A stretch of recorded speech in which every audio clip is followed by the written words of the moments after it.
ایک وقت کی نماز جان بوجھ کر چھوڑ دینا حرام ہے، گناہ کبیرہ ہے، جہنم میں جانے کا ذریعہ ہے، حرام ہے، سخت حرام ہے۔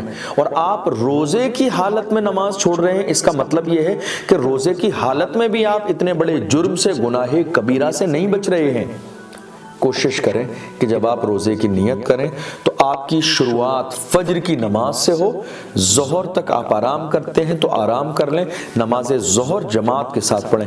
بالخصوص رمضان کے مہینے میں یہ اہتمام کریں۔ سال بھر تو بہت ساری نمازوں میں آپ سے غفلت ہو جاتی ہے، لیکن کم سے کم رمضان کے لیے یہ عہد کر کے رکھیں کہ ہمیں رمضان میں کام بعد میں ہے، نماز پہلے ہے۔